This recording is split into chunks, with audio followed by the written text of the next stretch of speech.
오늘 말씀은 누가복음 8장 4절로 15절의 말씀인데요. 씨 뿌리는 자의 비유의 말씀입니다. 이 비유에 대한 다양한 해석이 있고 주장들이 있습니다만 이 비유의 말씀으로 제가 받은 인사이트라고나 할까요?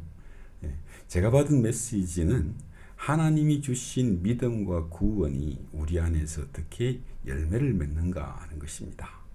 예수를 믿는 믿음이 있고 구원의 은혜를 입었는데 믿음과 구원이 우리 인생 속에서 열매로 나타나지 않고 전혀 영향력이 없고 전혀 생명력이 없는 것 같아서 고민하는 성도들이 얼마나 많습니까? 그래서 성도의 인생이 공고해지고 또한 그로 말미암아 교회가 타락을 하는 것이죠. 그런데 예수님이 이 중대한 문제에 대해서 무엇을 말씀하시는가? 그 은혜의 말씀을 발견하는 기쁨이 있기를 예수님 이름으로 축원드립니다.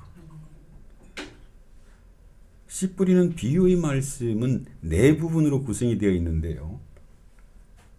첫 번째는 비유의 배경이 나오고 그리고 비유의 말씀이 이어지고 세 번째로는 왜 비유로 말씀하시는지를 말씀하시고 그리고 네 번째로는 비유를 풀어주십니다. 이렇게 네 부분으로 구성이 되어 있는데 우선 이제 말씀의 배경을 보겠습니다. 언제 어디서 말씀하셨나?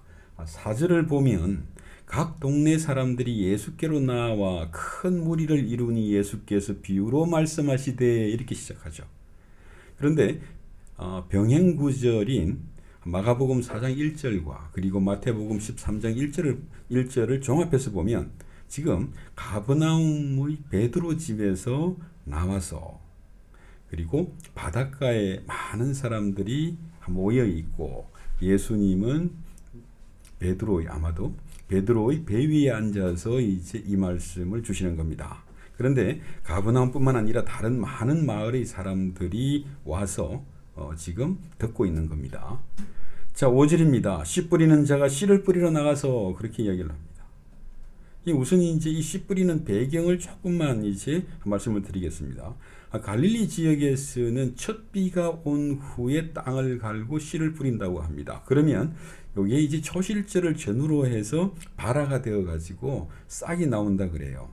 그렇게 되면 6월절쯤에 첫 열매가 나오는 거죠. 그러면 6월절 지나고 안식일 지난 첫날을 초실절이라고 하는데 이때는 이제 처음 올라온 보리 한 단을 가지고 하나님께 감사를 드리는 날입니다. 이 초실절이 우리에게는 무슨 날인가요? 1년에 한 번 있는 날. 6월절 지나 안식일 지나 첫날. 부활절입니다. 예수께서 부활의 첫 열매가 되셔서 우리의 부활을 보여주시는 날이죠. 그래서 이 씨 뿌리는 비유의 열매에는 또 그런 의미도 있을 것 같습니다. 자, 아무튼 마태복음과 마가복음의 말씀을 종합해 보면 이 말씀을 하시는 시점이 또 초막절을 지난 후란 말이죠. 그러니까 씨 뿌리는 파종을 마친 시점이라서 이 씨 뿌리는 비유의 말씀이 듣는 사람들에게는 훨씬 더 이렇게 실감났을 겁니다. 이 씨를 뿌리는 방식의 문제인데요. 이건 이제 시대와 지역에 따라서 다릅니다. 우리가 아는 방식은 땅을 깊게 파고 그리고 고랑을 만들어서 씨앗을 심는 방식인데요. 이스라엘의 지리를 잘 아시는 이문범 목사님이라고 하는 분이 있는데 이분의 책을 보면 갈릴리 지역은 제주도하고 유사하다고 그래요. 무슨 말인가 하니 현무암이 많은 지역이라서 한마디로 말하면 돌이 많다는 겁니다. 그래서 돌이 많아서 밭을 일굴 때에 땅 표면에 있는 돌들을 캐내 가지고 한쪽으로 치우는데 자연히 밭 주변에는 이제 돌들이 무더기를 이루게 되겠죠. 이 모습은 우리가 제주도를 가면 쉽게 보는 거 아닙니까? 그런데 다른 점은 돌 무더기 사이에서 가시가 무성하게 자라는 거예요. 그런데 이 가시라는 놈은 대부분의 갈릴리 지역에서 자연적으로 많이 자라는데 이것들이 땅을 황폐하게 만듭니다. 그러니까 수분을 다 빨아먹어 버리니까 그 주변의 토양이 수분이 없어요. 그러니까 결과적으로는 황량하게 되는 것이죠. 예, 그뿐만 아니라 지나다니는 사람이나 짐승들을 가시로 찔러서 아주 괴롭게 하죠. 예, 거기에 더해서 용도가 없습니다. 이걸 먹을 수도 없고 어디 뭐 약재로 쓸 수도 없어서 그냥 땔감 말고는 쓸모가 없는 식물인데, 땔감이라고 해도 나무처럼 오래 타주면 참 좋은데 이게 풀처럼 금방 확 이렇게 타버리면 아무것도 안 남거든요. 그러니까 정말 이렇게 쓸모가 없고 피해만 주는 식물이죠. 그래서 성경에서는 늘 부정적인 의미로 사용하는 것 같습니다. 자, 갈릴리 대부분의 밭은 이렇게 땅 표면에 있는 돌들을 다 제거를 해서 이제 없애는데, 문제는 땅 속에 있는 돌들을 어떻게 할 수가 없잖아요. 그러다 보니까 갈릴리 지역의 밭이라고 하는 것은 사실상 돌밭입니다. 옥토가 없는 거죠. 자, 5절부터 이제 비유의 말씀을 시작하십니다. 씨 뿌리는 자가 나가서 씨를 뿌릴새, 그렇게 시작하시는데요. 씨를 뿌린다기보다 씨를 헛뿌리는 거죠. 이렇게 헛뿌리는데, 들어는 길가에 떨어지고, 들어는 돌 위에 떨어지고, 들어는 가시 사이에 떨어지고, 들어는 좋은 땅에 떨어진다, 그렇게 말씀하십니다. 그러니까 이 씨를 헛뿌리는데 씨가 떨어진 위치에 따라 가지고 씨를 뿌린 결과가 달라지죠. 길가에 떨어진 거, 돌 위에 떨어진 거, 가시 사이에 떨어진 씨는 결실을 맺을 수가 없습니다. 이건 누구나 다 이해할 수 있는 거죠. 그런데 좋은 땅, 좋은 흙에 떨어진 씨앗은 100배의 결실을 거둔다고 하는 겁니다. 근데 실제로 이 당시에 이렇게 씨를 뿌리고 그러니까 밭에 씨를 뿌리고 나서 결실을 보는 것이 4배에서 한 8배 정도랍니다. 아주 기온과 바람과 비가 적당히 잘 맞으면 최대 10배 정도? 그러니까 100배라고 하는 말은 이 비유의 말씀이 우리가 경험하고 있는 당연한 사실을 넘어서 다른 어떤 특별한 메시지를 담고 있다고 하는 거죠. 그게 뭐냐고 하는 거예요. 8절에서 100배의 결실을 말하고 나서 갑자기 귀 있는 자는 들으라, 그렇게 말씀하십니다. 그리고 이제 9절 10절에 가니까 비유를 풀어달라고 하는 제자들에게 10절에서 너희는 하나님 나라의 비밀을 아는 것이 허락되었다고 말씀하신 후에 비유를 풀어주십니다. 이렇게 허락되었다는 번역보다는 사실상 하나님의 비밀이 너희에게 주어졌다라고 말씀하시는 것이죠. 여러분들에게 하나님 나라의 비밀, 천국의 비밀이 주어졌습니다. 이게 뭐겠습니까? 하나님 나라의 비밀이 주어졌다고 이렇게 이제 번역을 하면, 우리가 주목하는 것은 귀 있는 자, 그리고 하나님 나라 천국의 비밀을 아는 자, 천국의 비밀이 주어진 자인데 제자들이 그러하다 하는 것이죠. 그렇다면 하나님의 비밀, 하나님 나라의 비밀, 천국의 비밀은 무엇이겠습니까? 비밀이라고 하는 말만 하면 이상한 상상을 하는 사람들이 참 많아요. 혼자 무언가를 상상을 하는데, 이게 이제 신약 성경을 보면 말이죠. 우선 이제 골로새서를 보면 가장 분명하게 나타납니다.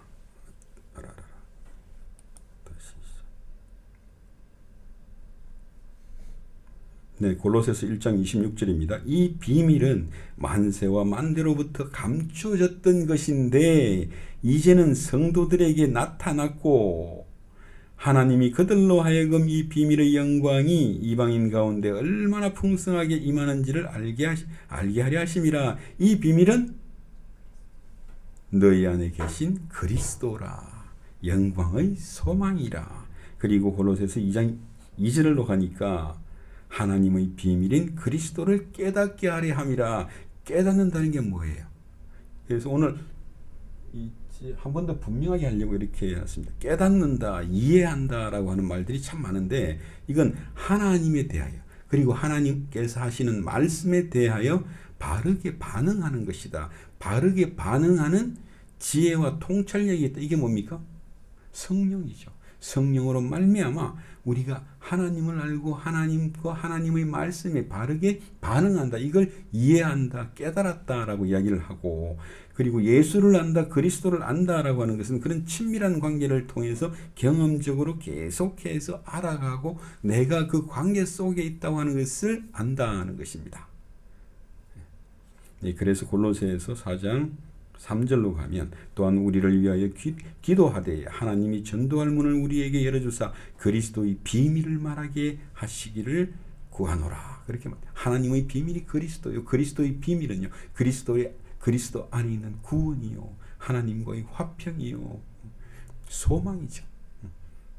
네, 이렇게 분명한데 이 비밀을 자꾸만 엉뚱하게 이해하고 싶어하는 사람들이 참 많은 것 같습니다.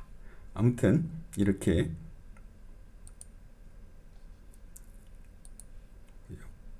그리고 다시 말씀으로 돌아가겠습니다.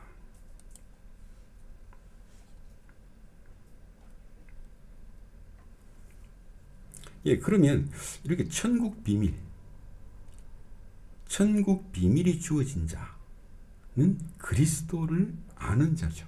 그리스도가 주어진 자니까요. 그러니까 우리가 그리스도를 상상 속에서 우리가 만들어낸 게 아니라 그리스도께서 오셔서 우리에게 보여주시니까 아, 그리스도 맞네요 하는 것. 이게 그리스도를 천국 비밀이 주어진 자예요.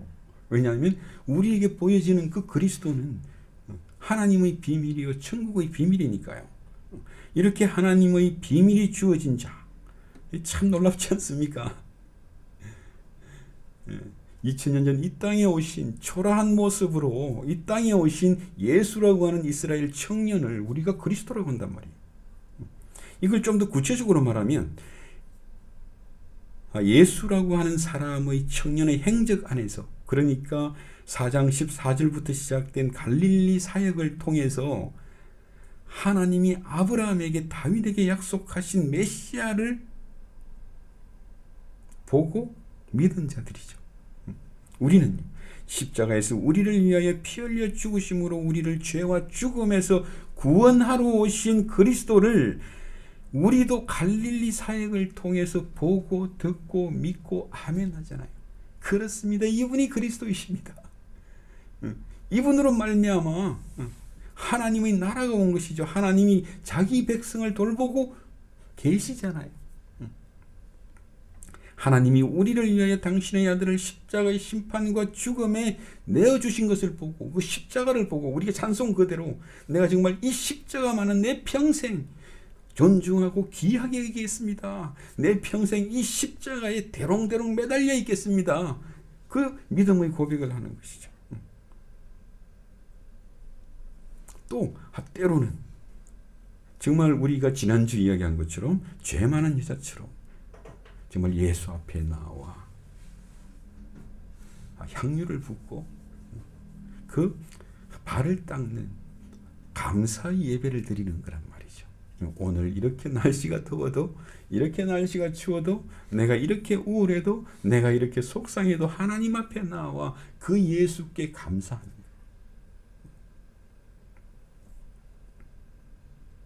이분이 바로 우리를 사랑하사 자기 목숨을 십자가의 죽음에 내어주신 나의 구원자, 나를 구원하신 분, 나의 구원자 그리스도인 것을 보고 듣고 믿는 자들이 천국 비밀을 가진 자, 그리스도를 아는 자, 그리스도를 가진 자이기 됩니다. 얼마나 놀랍습니까? 귀 있는 자는 들으라. 천국 비밀, 그리스도를 아는 자들은 이 비유의 말씀을 들으라. 그리스도를 알고 그 안에 있는 천국 비밀을 아는 자들, 믿음과 구원과 화평의 은혜를 아는 자들아, 돌아온 탕자를 반갑게 안아주시는 아버지를 아는 자들아, 그 아버지를 알면 내가 어렵고 힘들고 괴로울 때 어디를 찾아가겠습니까? 탕자를 반갑게 안아주시고 씻겨주시고 옷 입혀주시는 그 아버지를 찾아가지 않겠습니까? 그 아버지가 어디에 있습니까? 예수 안에 있습니다. 죄인을 의롭다 하시는 그 은혜를 입은 자, 우리와 화목하신 하나님, 그 은혜를 입은 자들아 이 비유의 말씀을 들으라. 이 비유의 말씀을 들으라. 들으시겠습니까? 아니면 그만 나가시겠어요? 귀 있는 자는 들으라 그랬습니다. 내가 귀가 있어요. 기가 막히게도. 내가 천국 비밀이 있어요. 그리스도를 알아요. 그러니까 들을 수밖에 없는 겁니다. 물론 사람마다 알고 경험하고 교제하고 누리는 정도가 다를 겁니다. 그러나 공통점이 있습니다. 그리스도를 아는 것이 주어졌다. 값없이 주어졌다. 아니, 태어날 때부터 알고 태어난 사람 없잖아요. 이 그리스도를 아는 것이 주어졌다. 그리고 그 아는 것으로 말미암아 더 알고 싶고 더 경험하고 싶은 사람들이잖아요. 그들에게 이 비유를 들으라고 말씀하십니다. 나는 아직도 부족해요. 압니다. 근데 그리스도를 아무리 많이 알고 믿어도 부족한 건 변함이 없습니다. 그렇지 않고 아무 생각 없이, 그러니까 구원의 은혜를 저기 멀리 두고 이 비유를 듣고 있으면 들어도 알지 못하는 비유가 되고 가진 것마저 빼앗기는 비유가 됩니다. 그래서 말씀드리는 겁니다. 우리가 귀 있는 자들입니다. 우리가 천국 비밀을 가진 자들입니다. 그렇게 듣지 않으면, 멍하니 듣고 있으면 정말 가진 것마저 빼앗기는 말씀이 됩니다. 13절과 14절에서 그들이 보아도 보지 못하고 들어도 깨닫지 못하게 하려 함이라. 이것은 이제 마태복음 13장에서 더 적나라하게 이야기를 합니다. 예수님을 알지 못하는 사람들, 예수님을 알지 못하고 대적하고 또 아니면 평가하고 판단하고 있는 바리새인들과 성경학자들이 자기들이 아는 것으로 이해하고 있는 것으로 비유의 말씀을 듣고 판단하고 이해하고 깨달아 버리면 헌옷에 새옷을 붙이는 것이죠. 새 포도주를 헌 포도주에 담아 버리는 겁니다. 그리스도가 없는 마음을 완악하다, 그렇게 말하는 겁니다. 예, 그리고 이제 비유를 풀어 주십니다. 씨는 하나님의 말씀이다, 그렇게 말씀하십니다.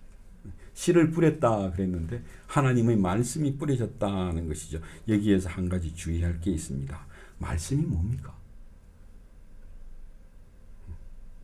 말씀, 그러면 막연하게 성경 말씀이라고 듣고 말하고 전하고 있으면 계속 말씀이 막연해져요. 물론 성경 말씀이 하나님의 영감으로 기록된 하나님의 말씀이니까 말씀, 성경, 그렇게 말할 수는 있습니다. 그런데 지금 예수님이 지금 여기서 갈릴리 해변의 작은 배 위에서 말씀이라고 한 것이 뭡니까? 성경 말씀입니까? 율법서입니까? 토라입니까? 그 당시는 성경 그러면 토라, 율법서죠. 그게 아니잖아요. 여기서는 구체적으로 이 말씀을 하시는 예수님 안에서 그리스도 안에 있는 죄사함의 구원, 그게 말씀입니다. 진리의 말씀, 하나님의 비밀, 그리스도가 바로 말씀이라고요. 이게 아니라 그냥 막연하게 성경, 율법서, 토라 그러면 지금 예수님이 토라를 뿌리고 있는 거 아니잖아요. 우리가 이렇게 하나님의 말씀과 성경을 너무 쉽게 덩치시켜버리면 때로 곤란할 때가 있습니다. 이렇게 말씀을 막연하게 성경 말씀이다 이렇게 해버리면, 말씀을 지키세요, 말씀을 들으세요 그러면 막연하게 말하고 막연하게 듣고 있잖아요. 이렇게 되면 안고가 없는 찐빵이 돼요. 아무리 먹어도 맛이 없는 겁니다. 밀가루만 씹혀요. 그러니까 아무런 대책도 없이, 책임도 없이 하나님 말씀, 성경 말씀 이렇게 하고, 하나님 말씀 들으세요 그럼 무슨 말씀 들으라고요? 그럼 창세기부터 계시록까지 전부 다 꾀요? 우리가 성경을 공부하는 것도 성경을 통해서 바로 그 말씀, 죄사함의 구원과 소망을 듣고 반응하는 것이 없다면 율법사들 혹은 서기관이라고 하는 그 당시의 성경학자들과 다를 바가 없어지잖아요. 그러니까 바리새인들이 말씀을 지키는 것과 오늘 우리 성도들이 말씀을 지키는 것은 달라야 되는데 듣고 있으면 비슷한 거예요, 자꾸만. 이 참 피곤해지죠. 아니 바리새인들이 말씀을 지키는 것과 우리가 말씀을 지키는 것은 달라야 되는데 이 똑같은 식으로 말을 하고 말을 전하고 말을 듣고 있어요, 또. 예, 그러다 보니까 예수님이 십자가의 죽음 그 앞에 십자가의 죽음을 눈앞에 두고 계속해서 반복적으로 내 말을 지키라고 그러잖아요. 내 말을 지키라고 하는데 그 말이 멍한 겁니다. 잘할게요. 내 말을 지키라고. 근데 내 말이 막연해지면 어떻게 지키고 존중하고 붙잡고 의지하겠습니까? 그러다 보니까 말씀을 잘한다고 하는데 지킬 말씀이 없고 존중할 말씀이 없고 붙잡을 말씀이 없고 의지할 말씀이 없는 거예요. 참 기가 막힌 현실이 되는 거죠. 여러분 어려울 때 무엇을 붙잡습니까? 무엇을 의지하십니까? 무엇을 존중하십니까? 성경책을 붙잡고 있습니까? 그런 건 아니잖아요. 성경 안에 있는 그 말씀, 그 구원, 그 죄사함, 그 화평의 말씀을 붙잡는 거잖아요. 그러니까 내가 예수 앞에, 예수 안에서 하나님의 영광 앞에 나아갈 수 있는 것이고 그 영광을 대면할 수 있는 것이죠. 그게 아니면 어디로 가야 될지 몰라요. 하나님 말씀, 성경 말씀 지키라고요? 아니 그러니까 성경 말씀 아무 때나 펴놓고 네. 집이 그냥 이제 군시렁군시렁 하는 거잖아요. 할 말은 많지만 이 정도만 하겠습니다. 12절부터 비유를 풀어주십니다. 길가에 떨어진 씨는 누구냐? 말씀을 마귀에게 빼앗기는 사람이다. 마귀에게 믿음과 구원을 빼앗기는 사람이죠. 말씀을 빼앗기는 거니까 구원을 빼앗기는 것이고 하나님과의 화평을 그냥 빼앗기는 사람이죠. 그리스도의 믿음과 구원을 세상에 빼앗기는 사람, 이게 지금 길가에 떨어진 씨라고 하는 것이고요. 두 번째, 돌 위에 떨어진 씨는 누구냐? 그러니까 시험과 환란이 오면 말씀도 믿음도 구원도 아무 소용없다고 실망하고 다 버리는 사람들이죠. 세 번째, 가시 가운데 떨어진 씨는 누구냐? 그러니까 걱정과 염려로 믿음이 희미해지는 사람. 재물과 돈과 자기 행복을 추구하는데 그렇게 추구하는 자기 욕심이 믿음보다 구원보다 그리스도보다 천국보다 먼저인 사람. 믿음과 구원을 듣고 반응하기보다는 다른 일에 관심이 더 많은 사람. 지금 이 사람들의 공통점은 열매가 없다, 결실이 없다는 겁니다. 믿음과 구원과 죄사함과 화평과 소망의 열매가 없다. 그래서 인생이 공고해지고 한심해지는데 또 하나의 특징은 뭐냐 하면 다른 곳에서 답을 찾아 헤매는 헛된 인생을 살고 있다는 것이죠. 그런데 좋은 땅, 좋은 흙에 떨어진 씨는 100배의 결실을 맺고 착하고 좋은 마음으로 말씀을 듣고 지켜서 인내로 결실하는 자다. 그렇게 이야기합니다. 자, 여기까지 듣고 나면 기분이 싸해지죠. 어떤 기분이 드십니까? 어떤 느낌이 드십니까? 나는 좋은 땅이 아닌가벼. 기분이 싸해지잖아요. 항상 그렇죠. 이 말씀 듣고 나면 왠지 기분이 싸해져요. 나는 좋은 땅, 좋은 흙이 아닌 것 같거든요. 맞습니다. 좋은 땅이 아니에요. 아닌 건 맞습니다. 정직하게 자신을 돌아보면 그렇죠. 어떤 사람은 나는 길가에 떨어진 씨 같아.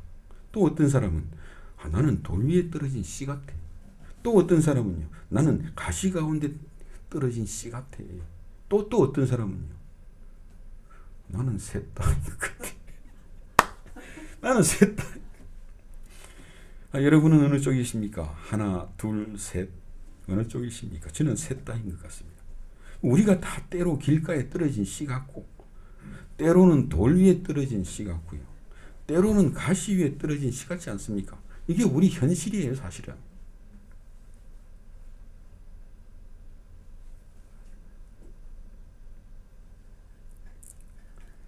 예, 그러니까 이 비유의 결론은, 이 비유의 말씀을 듣고 나면 우리 마음속에 임하는 결론이 뭐예요?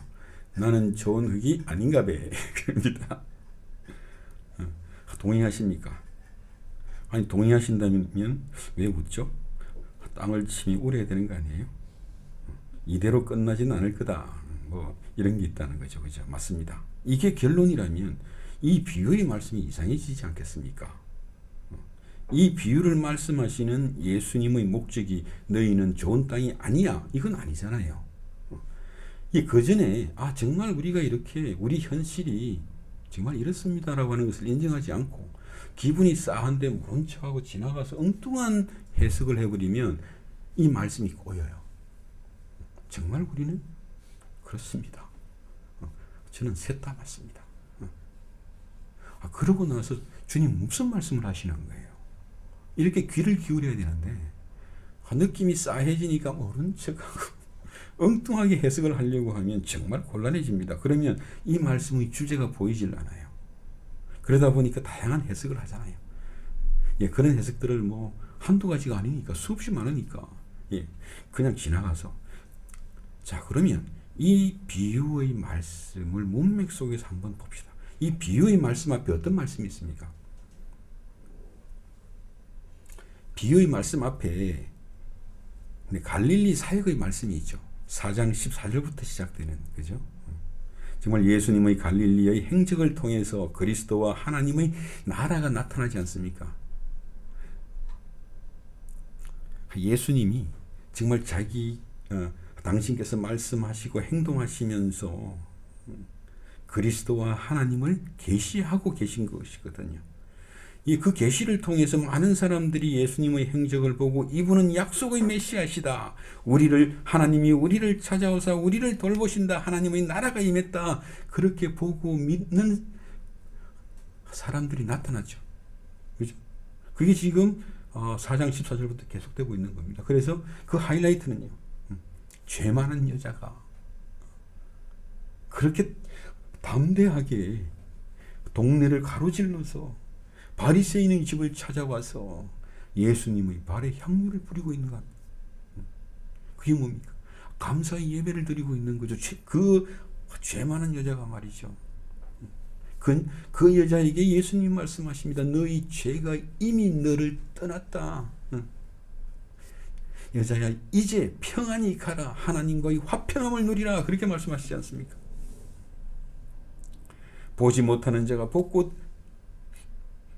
복고가 아니고 보고, 듣지 못하는 자가 듣고, 걷지 못하는 자가 걷고, 부정해서 하나님 앞에 나아갈 수 없는 자가 정결함을 입었습니다. 이것은 그리스도가, 예수님이 그 구속의 피를 가지고 오셨기 때문에 가능한 일입니다. 죄사함의 피를 가지고 오시니까 하나님이 죄인들에게 은혜를 줄 수가 있고 은혜를 베풀 수가 있고 하나님과 죄인들 사이에 화평함이 일어나는 거 아닙니까? 탕자의 아버지가 여기서 나타나죠.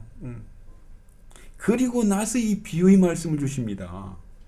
그런데 귀 있는 자들아 하나님의 비밀 그리스도를 아는 자들아 이 비유의 말씀을 들으라 이렇게 말씀하시는 것은 우리 현실이 길가에 떨어진 씨 같고 돌 위에 떨어진 씨 같고 가시 중에 떨어진 씨 같을지라도 내 말을 듣고 내가 너희에게 준 믿음과 구원의 열매를 풍성하게 맺으라 이 말씀을 하고 계신 거거든요. 이미 구원의 은혜를 입은 자들이 방황하지 말고 헷갈리지 말고 엉뚱한 데 가서 답을 찾지 말고 어떻게 구원의 열매를 풍성하게 맺을 것인가. 초월적으로 풍성한 구원의 열매요 화평의 열매요 소망의 열매를 맺을 것인가 그것을 말씀하시는 겁니다. 이사야서 55장을 보면요 이런 말씀이 있습니다. 하늘에서 내리는 비와 눈이 땅에 떨어지는 것으로 끝나는 게 아니다. 그 눈과 비는 반드시 식물을 키우고 열매를 맺게 한다. 내 입에서 나가는 말도 이와 같이 헛되이 내게로 돌아오지 아니하고 나의 기뻐하는 뜻을 이루며 내가 보낸 일을 형통하게 할 것이다. 내가 원하는 일이 형통할 것이다. 믿음과 구원의 일을 내가 반드시 성취할 것이다. 이렇게 말씀하시는 거예요. 내가 준 그것, 믿음과 구원, 천국 비밀이 너희들 안에서 번성할 것이다. 번창할 것이다. 이것이 지금 100배의 풍성한 열매를 말하고 있는 겁니다. 우리의 현실은 길가에 떨어진 구원 같고 돌 위에 있는 믿음 같고 가시 중에 떨어진 소망 같습니다. 그럼에도 불구하고 우리의 현실이 이렇다고 해도 그대로 끝날 수는 없습니다. 그러면 뭡니까? 어떻게 우리에게 주신 믿음과 구원이 풍성하게 열매를 맺을 수가 있겠습니까? 하나님의 일이 형통해질 수가 있겠습니까? 하나님이 주신 믿음과 구원이 반드시 성공할 수밖에 없는 그 이유가 어디에 있습니까? 이것을 15절의 말씀 속에 있습니다. 이건 이사야서의 말씀이고요. 자, 8장 15절의 말씀인데요. 좋은 땅에 있다는 것은 착하고 좋은 마음으로 말씀을 듣고 지키어 인내로 결실하는 자라 그렇게 했습니다. 착하고 좋은 마음으로 그리고 지키고 말씀을 듣고 지키어 인내로 결실하는 자라 그렇게 했는데요. 제가 이 말씀에 메시지가 있는 것 같아서 이렇게 이제 한 문장을 지금은 이렇게 이제 분해를 합니다. 하면 이 말씀이 이제 분명하게 확 드러나요. 그러니까 좋은 땅에 떨어진 씨는 이런 사람들이다. 말씀을 지키는 사람들이다. 인내로 결실하는 사람들이다. 이런 사람들이 좋은, 그러니까 이제 여기서 카레, 아가페 그런데 이제 카레 그러면 카레라이스는 아닙니다. 카레 좋은, 그리고 아가페라는 말도 원래 이제 우리는 사랑으로 듣지만 지금 여기에서는 좋은, 아주 좋은 이렇게 마음으로 들은 이미 들은 사람들이다 그렇게 이야기를 하는 건데요. 이 말씀을 조금 더 이렇게 이제 다시 번역을 해볼게요. 왜냐하면 지금 이게 15절 그대로 번역하면 무슨 말인지를 볼 수가 없고 착하고 좋은 마음 아닌데 나는 뭐 이렇게 별거 아닌 것으로 알고 지나가 버려요. 그러다 보니까 이 씨 뿌리는 비유의 말씀의 가장 중요한 빛이 희미해진다니까요. 한 번 더 번역해 보겠습니다. 이제 그 어떤 문장의 어떤 분석 구조를 가지고 말이죠. 좋은 땅에 있다는 것은 이런 사람들이다.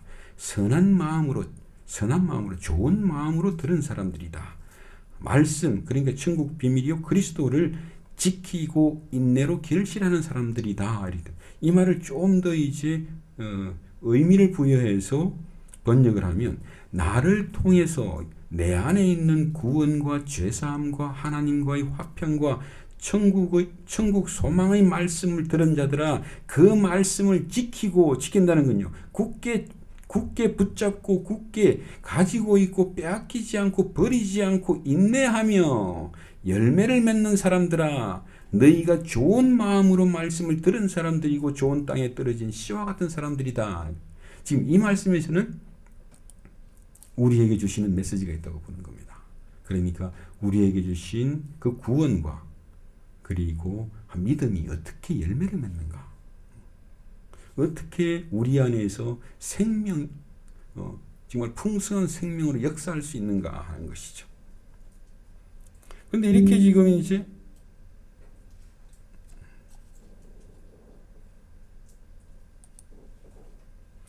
이렇게 이제 번역을 하면 조금 이제 더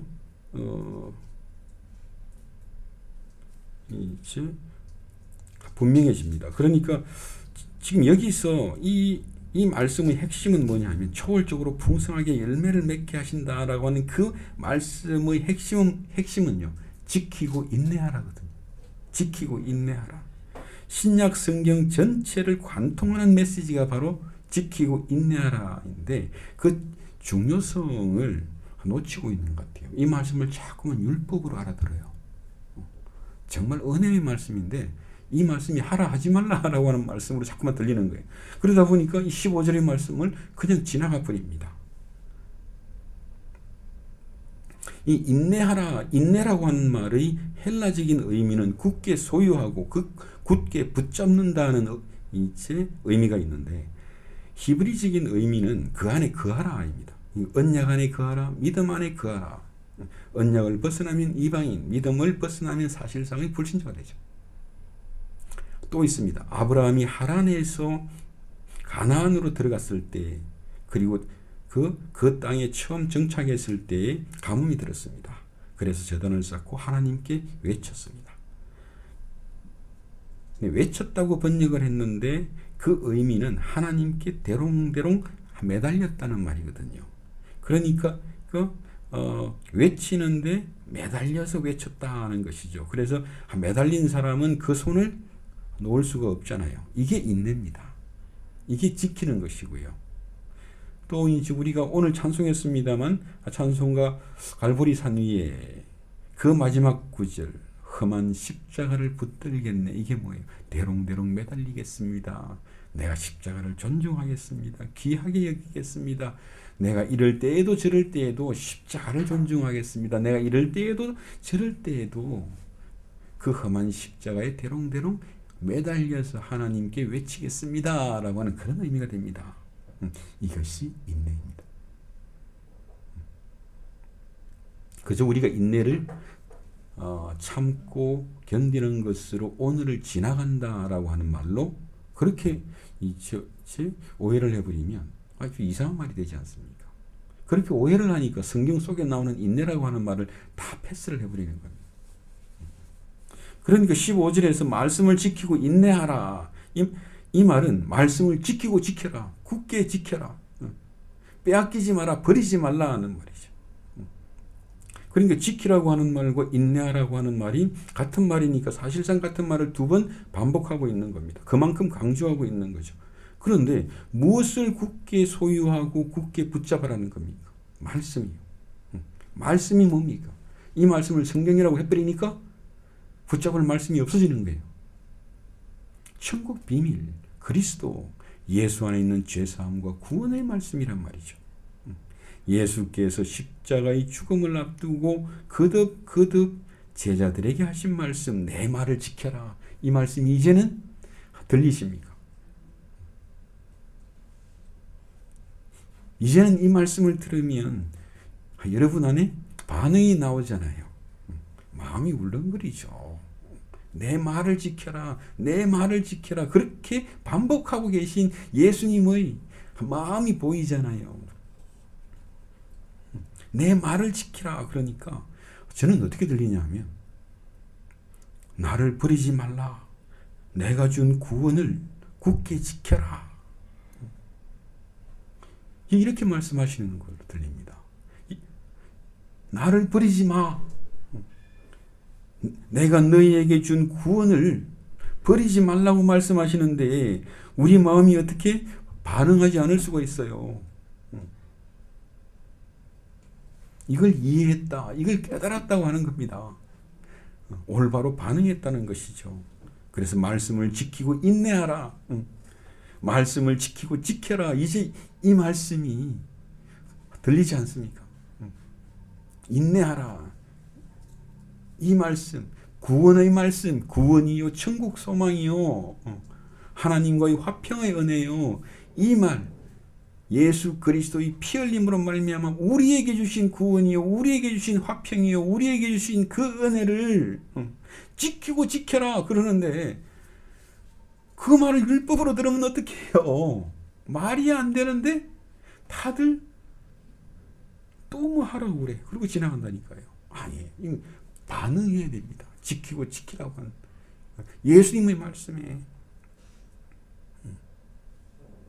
이것이 그저 도덕적이고 종교적인 권면이 아니라 율법이 아니라 예수님이 말씀하시는 겁니다. 바로 이것이 100배의 열매를 맺게 한다는 거예요. 우리의 그 울렁거림이, 우리의 반응이 지키고 지키라고 하는 그 말씀에 우리가 올바로 반응할 수 없다면 아무것도 안 일어나요. 그때부터.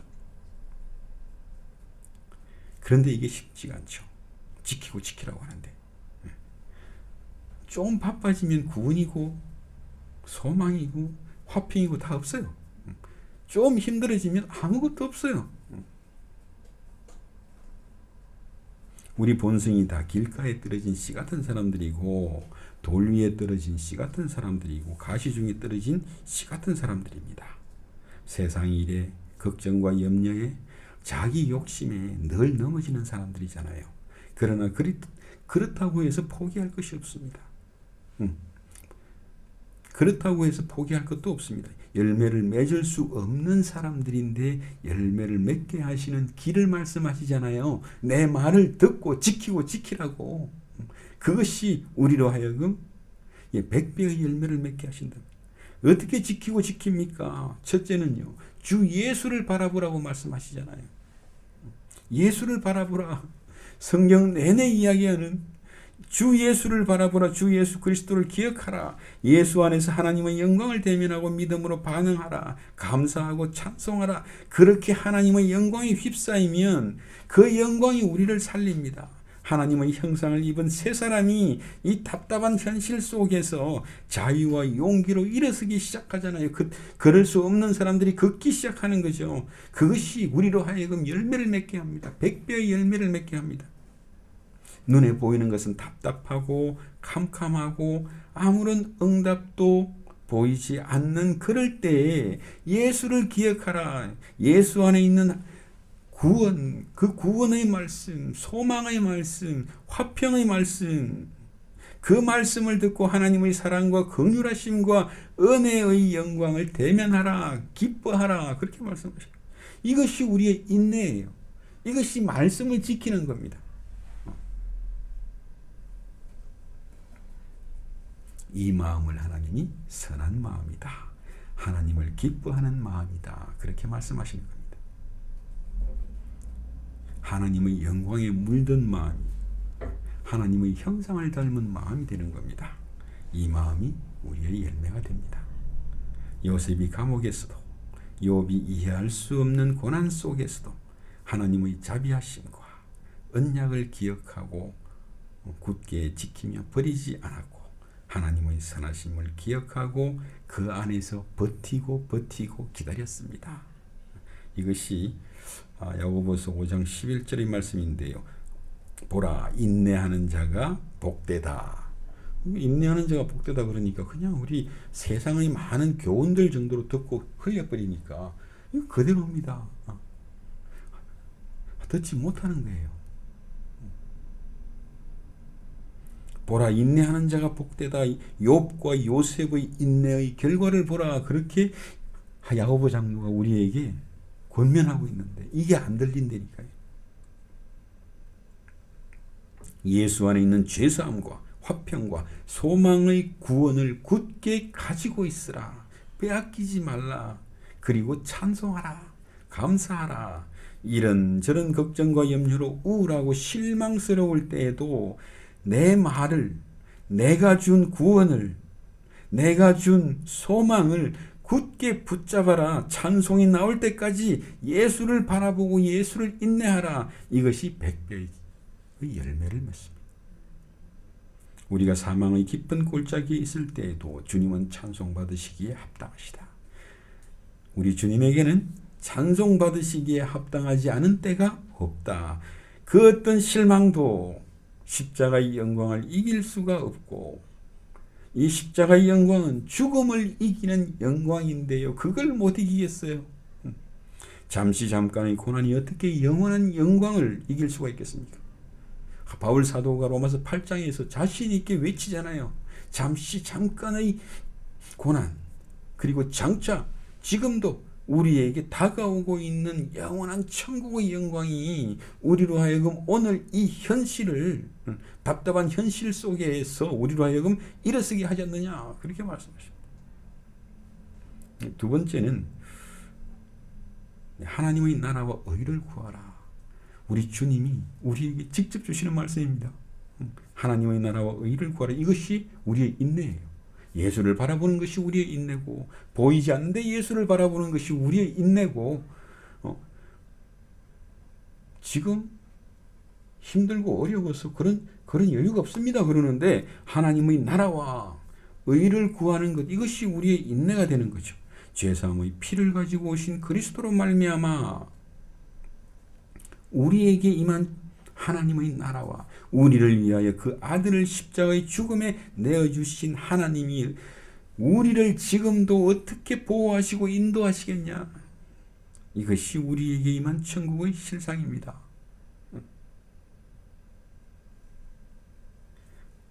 우리에게 임한 천국은요, 그리스도로 말미암아 하나님이 우리를 보호하시고 우리를 영원한 천국으로 인도하신다. 이것이 우리에게 임한 실상이거든. 하나님의 의를 기억하라. 이건 무슨 말이겠습니까? 하나님의 의를 기억하라. 탕자를 반갑게 안아주시는 그 아버지의 용서와 기쁨을 기억하라는 거예요. 이게 보이지 않으면 어디로 가야 될지를 몰라. 내가 정말 어렵고 힘들어서 위로가 필요한데 나를 위로해 주시는, 탕자를 안아주시는 그 아버지의 얼굴이 보이지 않으면 방황할 수밖에 없지 않겠습니까? 다윗이 자기 아들 압살롬의 반란으로 말미암아 광야로 쫓기면서 이제 광야에서 도망다니는 한심한 신세가 되었습니다. 그럴 때 기도하죠. 내가 하나님을 갈망하오니 압살롬을 내쫓아주소서, 다시 왕권을 회복하게 해주소서. 그것보다 먼저 나오는 것이 하나님을 갈망하오니. 이게 무슨 말일까요? 하나님을 갈망하오니. 여러분은 어떻습니까? 우울하고 괴롭고 실망스러울 때 어떻게 기도하십니까? 다윗처럼 하나님을 갈망하십시오. 탕자를 반갑게 안아주시는 아버지. 아버지, 저 지금 너무 아파요. 너무 힘들어요. 나를 안아주세요. 나를 위로해 주세요. 탕자를 반갑게, 그 죄인을, 아버지를 배신하고 아버지를 욕되게 한 그 아들을 반갑게 안아주시는 그 아버지의 얼굴을 봐야 돼요. 그 안아주시는 아버지의 얼굴이 내게 위로가 되고 용기가 되고 힘이 나서 그 다음 걸음을 걸어갈 수가 있습니다. 이것이 내가 하나님을 갈망하오니. 정말 얼마나 비참했겠습니까? 아들에게 쫓겨가지고 광야에서 도망다니면서 가장 먼저는 내가 하나님을 갈망하오니 그 기도를 하고 있는 거예요. 하나님을 찾고 있는 거예요. 탕자를 안아주시는 그 아버지를 찾고 있는 겁니다. 하나님, 저를 안아주세요, 그 말입니다. 정말 스트레이트로 말하면 하나님, 저를 좀 안아주세요. 저를 좀 위로해 주세요. 아버지의 사랑으로 위로해 주세요. 그 구속의 피를 가지고 우리를 찾아오신 주님, 저를 좀 보세요. 그 기도가 나와야 되는 거죠. 이렇게 하나님의 사랑과 용서와 화해를 갈망하는 사람, 이것이 우리를 구원합니다. 현실의 답답함 속에 있는 우리를 구원한다고요. 그것이 우리의 열매가 됩니다. 저는 때로는 이렇게 찬송가의 영어 가사를 한 구절 한 구절 음미하면서 따라할 때도 있습니다. 왜냐하면 그 작사자의 구원과 믿음과 소망의 마음을 이렇게 공유하는 거거든요. 그 지금 작사자가 만나고 있는 탕자를 안아주신 그 아버지를, 그분이 쓴 그 시를 통해서 저도 공유하고 있는 거예요. 나를 구원하신 하나님을 찾고 구속의 피를 가지고 우리를 찾아오신 예수를 바라보고, 나를 구원하신 하나님을 찾고 구속의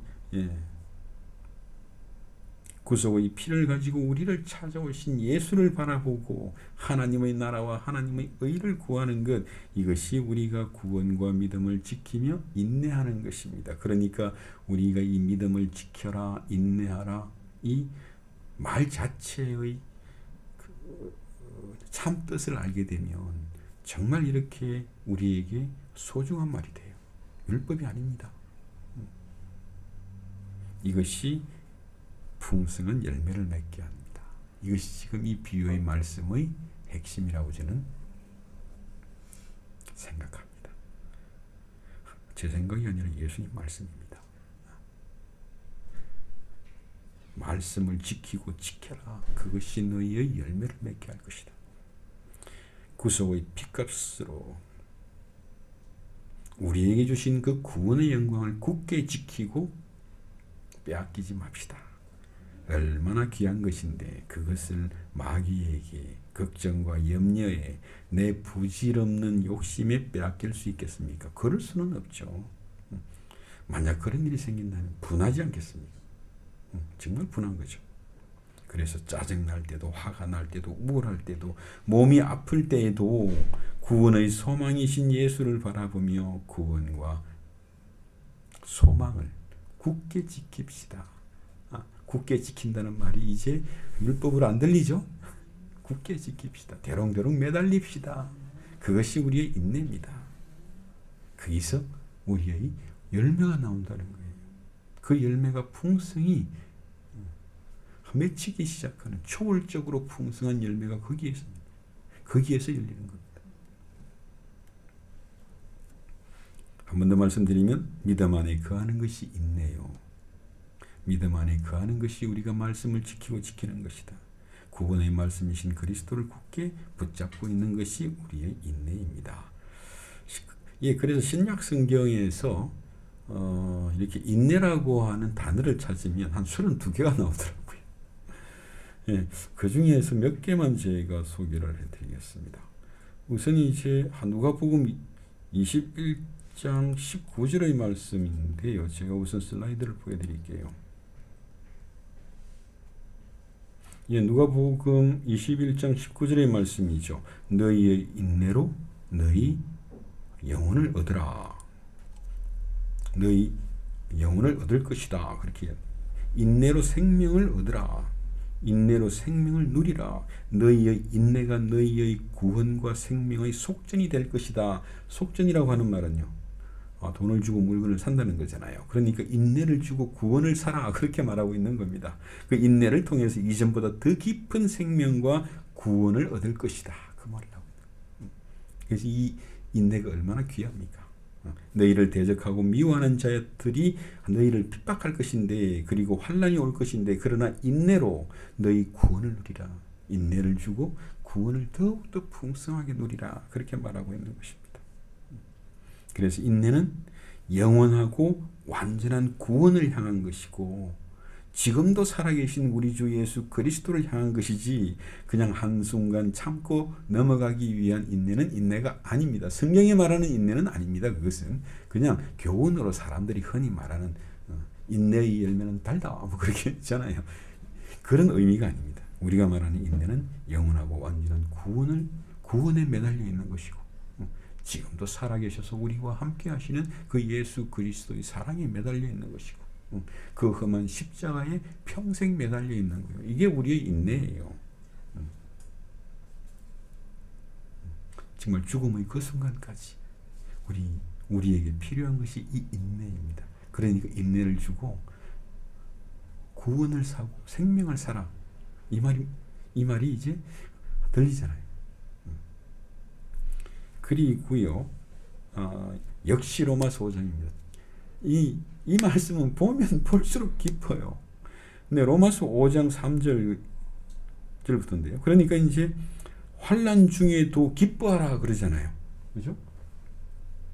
네, 환난 중에도 기뻐하라 그랬는데 그 앞에 5장 1절과 2절의 말씀, 이 은혜, 이 구원, 하나님과의 화평을 환난 중에도 기억하고 기뻐하라니까요.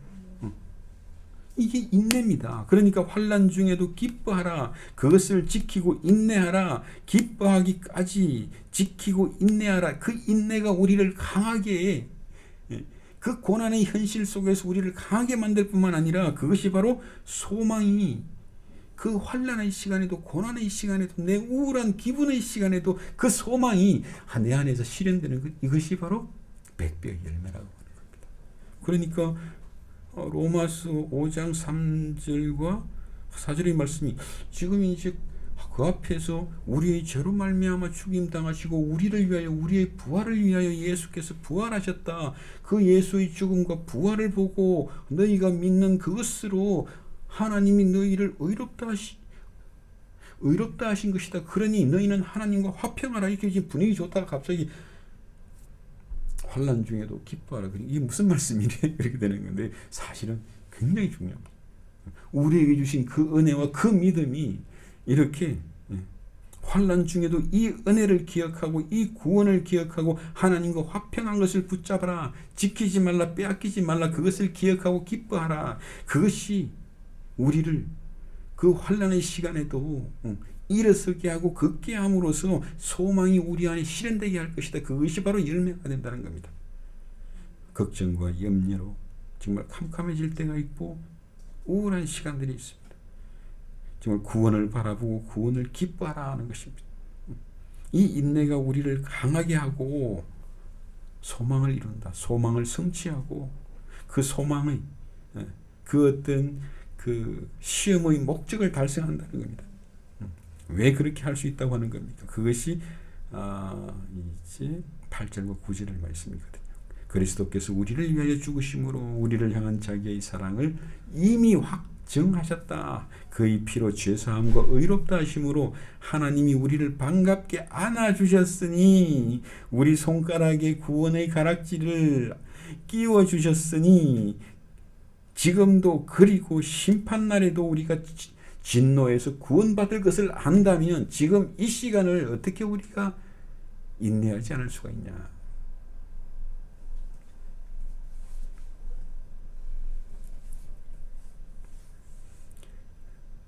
특히 이제 우리가 좋아하는 말씀 중에 히브리서 12장 1절의 말씀이 있지 않습니까? 이러므로 우리에게 구름같이 둘러싼 허다한 증인들이 있으니 모든 무거운 것과 얽매이기 쉬운 죄를 벗어버리고 인내로서 우리 앞에 당한 경주를 하며, 이 말은 우리가 이렇게 찬송시를 못하는 영어를 다 써가지고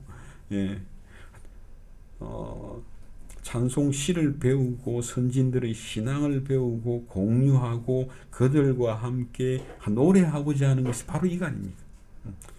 정말 하나의 교회 안에서 하나가 되는 것이고, 저는 어떨 때 정말 그러죠. 찬송하다가 또 내가 정말 100년 전, 200년 전, 500년 전 그 믿음의 사랑과 정말 같은 마음으로 같은 믿음으로 같은 예수 그리스도 안에 있는 하나님을 예배하고 찬송하는 거구나. 정말 놀라운 경험을 하는 거죠. 하나의 교회 안에 있다. 그게 천국이에요. 하나님의 나라예요. 그게. 정말 그렇게 지난주 죄 많은 여자가 예수님 앞에 나와서 감사함으로 죄사함을 또다시 확인받는 것과 같은 겁니다. 네, 야고보서에도 이게 지금 핵심입니다. 이는 너희의 믿음의 시련이 인내를 만들어내는 줄 너희가 아니라 인내를 온전히 이루라. 이는 너희로 온전하고 구비하여 조금도 부족함이 없게 하려 함이라 그랬는데요. 이걸 좀 더 쉽게 해석을 하면 되겠습니다. 믿음의 시험이 인내를 만들도록 하라. 이게 무슨 말입니까? 믿음의 시험 중에 그 말씀을 붙잡고 대롱대롱 매달려서 지키며 굳게 지키며 빼앗기지 말라. 그렇게 인내를 만들라. 이게 그러면 그 인내의 완전한 효과를 그 인내함으로써 너희 영혼에 임하는 그 은혜의 충만함을 경험하라 이 말입니다. 조금도 부족함이 없을 것이다. 그렇게 야고보 장로가 이야기를 하고 있는데, 우리는 야고보서를 읽기만 하면 짜증나는데 또 뭐라고 하고, 그게 아닙니다. 정말 고도의 은혜를 우리에게 증거해 주고 있는 거죠. 그리고 이제 11절에는 보라 인내하는 자를 우리가 복되다 하나니, 정말 복되거든요. 너희가 욥의 인내를 들었고 주께서 주신 결말을 보았거니와 주는 자비하시고 긍휼히 여기는 자라, 그렇게 말씀하십니다. 그래서 오늘 15절의 말씀으로 오늘 설교를 마치겠습니다. 예수 안에서 하나님이 우리에게 주신 구원, 우리에게 주신 죄사함의 구원, 우리에게 주신 죄사함의 화평, 이 화평으로 말미암아 우리가 당자를 반갑게 안아주시는 아버지를 본 거 아닙니까? 그것이 우리의 천국 소망이죠. 어떤 때에도 이것을 지키라. 이것이 말씀입니다. 이 말씀을 지키고 이 말씀을 굳게 잡고 굳게 붙잡고 빼앗기지 않고 버리지 말고 그러면 열매가 맺히는, 그것이 우리가 열매를 맺는 방식. 이 씨 뿌리는 비유의 말씀을 쓰므로 귀 있는 자는 들으라. 비로소 이해가 됩니다. 귀 있는 자만 들으라. 천국 비밀을 가지고 들으라 말이에요. 이 말을 그리스도를 가지고 들으라. 그리스도가 있어야 이 말씀이 들리고 내가 무엇을 지킬 것인가 그게 있잖아요. 그리스도가 없으면 어떻게 그리스도를 지켜요? 내가 너희에게 준 구원이 헛되지 않고 반드시 성취되고 번성할 것이다. 이게 바로 하나님께서 우리에게 하신 말씀. 내 말이 헛되이 나가지 않는다. 하늘에서 비와 눈이 떨어지는 것처럼 그렇게 그걸로 끝나는 게 아니다. 그것이 이 세상 만물을 다 키워내고 있지 않습니까? 우리에게 준 구원이 헛되지 않고 반드시 성취될 뿐만 아니라 번성할 것이라고 하신 그 하나님의 말씀 그대로 하나님이 우리에게 주신 구원과 믿음이 여러분들 안에서, 우리 안에서 100배의 초월적인 열매로 번성하시기를 예수님 이름으로 축원드립니다. 아멘. 네, 함께 찬송하시겠습니다.